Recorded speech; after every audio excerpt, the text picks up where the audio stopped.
আসসালামু আলাইকুম বন্ধুরা, আজকে আপনাদের জন্য খুবই গুরুত্বপূর্ণ ভিডিও নিয়ে আসলাম।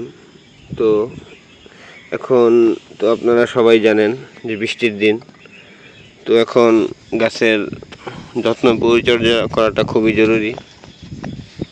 তো আঙ্গুর গাছ অনেক যত্নশীল একটা গাছ। তো আপনারা এই মুহূর্তে অনেকেই লক্ষ্য করতে পারছেন আপনাদের আঙ্গুর গাছের পাতার উপরি অংশে আপনার পচে যাচ্ছে বা কুঁকড়ে যাচ্ছে, এরকম অনেক ধরনের সমস্যা, বা পাতা হলুদ টাইপের দাগ হয়ে যাচ্ছে। তো অনেকেরই অনেক সমস্যা হচ্ছে।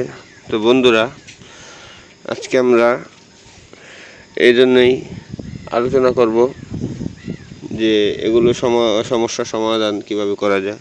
তো বন্ধুরা, এখানে দেখতেই পাচ্ছেন আমাদের এখানে মাকড়নাশক রয়েছে এবং কীটনাশক রয়েছে এবং দুইটি ছত্রাকনাশক রয়েছে। একটি হলো ম্যানকোজেব গ্রুপের, আরেকটি হলো কার্বনডাজিম গ্রুপের।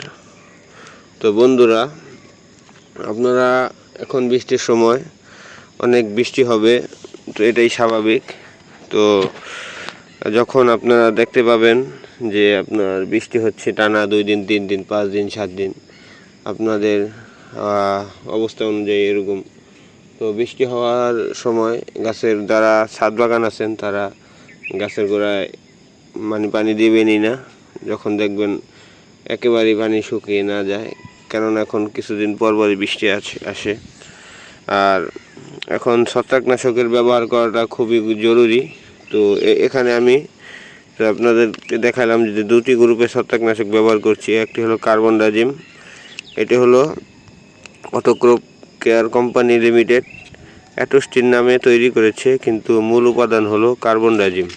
আর এটাও আপনার নাফকো কোম্পানি বানিয়েছে।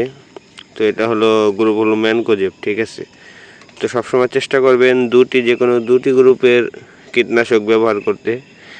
এতে করে কি হবে, যদি আপনার আজকে এই কার্বনডাজিম স্প্রে করেন, কার্বনডাজিম গ্রুপের ছত্রাকনাশক, তার 15 দিন পর আপনি এটা দিলেন ম্যানকোজেব, এরকমভাবে মাসে 2টা স্প্রে দিবেন ছত্রাকনাশকের। যেহেতু এখন খুবই বৃষ্টি হচ্ছে, অনেক জায়গায় বন্যা হচ্ছে, তো এরকম ঘুরিয়ে ফিরে স্প্রে করলে তাহলে ভালো কাজ করে।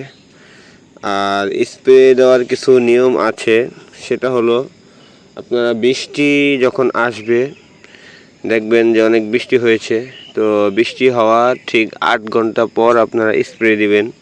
এখন কীটনাশক বা ছত্রাকনাশক যে স্প্রে দেন না কেন বা কোনো খাদ্য অনুখাদ্য, আর বৃষ্টি হওয়ার 6 ঘন্টা পর স্প্রে দিবেন। এবং ওই স্প্রে করা থেকে যত আরও 8 ঘন্টা বৃষ্টি না হয়, স্প্রে করার পরে গাছ যেন ওই স্প্রেটা গাছের ভিতরে থাকতেই 8 ঘন্টা যেন বৃষ্টি না হয়, এরকম আবহাওয়া ভেদে বুঝে আপনারা স্প্রে করবেন। যদি বুঝতে অসুবিধা হয় ইনশাল্লাহ মেসেজ করবেন, বলে দেওয়া হবে।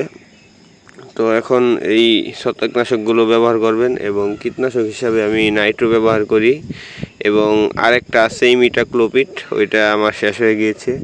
ইনশাল্লাহ কিছুদিনের ভিতরে ওটা নিয়ে আসবো। তো আপনারা এগুলো ব্যবহার করবেন, ইনশাল্লাহ ভালো ফলাফল পাবেন আপনারা। আরও একটা জিনিস আপনাদেরকে দেখাই বন্ধুরা, এই যে দেখতে পাচ্ছেন এই যে পাতা খেয়ে ফেলেছে, ঠিক আছে। তো এটা হলো আপনার থ্রিপসের অ্যাটাক বা বিটল পোকার অ্যাটাক হতে পারে। এটা সম্ভবত বিটলেরই অ্যাটাক হবে, কারণ থ্রিপস অ্যাটাক করলে আপনার পাতা কুকড়ে যায়। তো বিটল, এই কারণে আমরা নাইট্রো ব্যবহার করছি, অথবা নাইট্রো বা যাই হোক, আপনারা গ্রুপ খেয়াল রাখবেন, সাইফারমেথ্রিন গ্রুপ অথবা ইমিডাক্লোপিড গ্রুপের, এই 2টি গ্রুপের যে কোনো একটি গ্রুপের কীটনাশক আপনারা ব্যবহার করতে পারেন, অথবা 2টি রাখতে পারেন আপনাদের সংগ্রহে। কারণ যদি আপনি এই মাসে আপনার সাইফারমেথ্রিন দিলেন, সামনের মাসে আপনার ইমিডাক্লোপিড গ্রুপের ছত্রাকনাশক দিলেন, মানে দুইটি গ্রুপের ছত্রাকনাশক বা দুইটি গ্রুপের কীটনাশক এগুলো ব্যবহার করলে হয় কি জিনিসটা ভালো কাজ করে। আর যদি আপনি একই গ্রুপের কীটনাশক একই গ্রুপের ছত্রাকনাশক বারবার ব্যবহার করেন তাহলে সেটা তেমন একটা কার্যকারিতা হয় না। ঠিক আছে, তো বন্ধুরা আজকের ভিডিওটি এই পর্যন্তই। আপনারা সকলে ভালো থাকবেন। আসসালামু আলাইকুম।